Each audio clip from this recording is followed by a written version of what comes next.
இச்செய்தியை வழங்குபவர் Aalayam associates private limited property developers. Aalayam associates private limited, number 52, third floor, 3B, Ram Darbar, sterling road, Nungambakkam, Chennai 6,34,000. Karnataka, Kerala மாநிலத்தில் தென்மேற்கு பருவமழை தீவிரமடைந்துள்ளதால் காவிரி நீர்பிடிப்பு பகுதிகளான குடகு, ஹாசன், மாண்டியா, உத்தர கன்னடா, தட்சிண கன்னடா, உடுப்பி, வயநாடு உள்ளிட்ட பகுதிகளில் தொடர்ந்து அதிதீவிரமாக கனமழை பெய்து வருகிறது.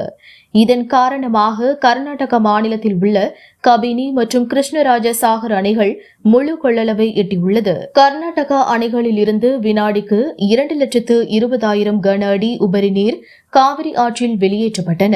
அணைகளில் இருந்து தண்ணீர் திறப்பால் தருமபுரி மாவட்டம் ஒகேனக்கலுக்கு நீர்வரத்து அதிகரித்துள்ளது. வினாடிக்கு 1,40,000 கன அடியாக இருந்த நீர்வரத்து படிப்படியாக அதிகரித்து வினாடிக்கு 1,70,000 கன அடியாகவும் தற்போதைய நிலவரப்படி வினாடிக்கு 1,80,000 கன அடியாகவும் அதிகரித்துள்ளது. இந்த நீர்வரத்து காரணமாக மெயின் அருவி, சினி ஃபால்ஸ், ஐந்தருவி உள்ளிட்ட அருவிகளை தண்ணீர் மூழ்கடித்தவாறு செல்கிறது.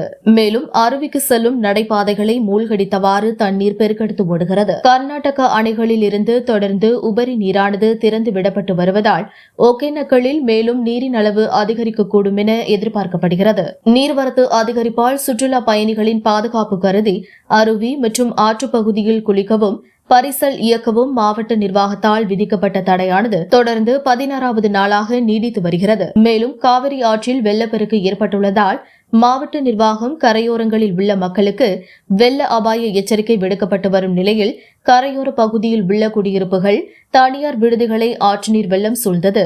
மேலும் ஒகேனக்கலில் இருந்து அஞ்செட்டி வழியாக ஓசூர் செல்லக்கூடிய பிரதான சாலையில் தண்ணீர் சூழ்ந்துள்ளதை கண்டுகொள்ளாமல் ஆபத்தையும் உணராமல் வாகன ஓட்டிகளும் பொதுமக்களும் தண்ணீர் சூழ்ந்த சாலையை கடந்து செல்கின்றனர். 2 லட்சம் கன அடிக்கு மேல் தண்ணீர் பெருக்கெடுக்கும் பட்சத்தில் கரையோர பகுதியில் வாழும் குடியிருப்புகளை சேர்ந்த மக்களை அப்புறப்படுத்தும் சூழல் ஏற்படும்.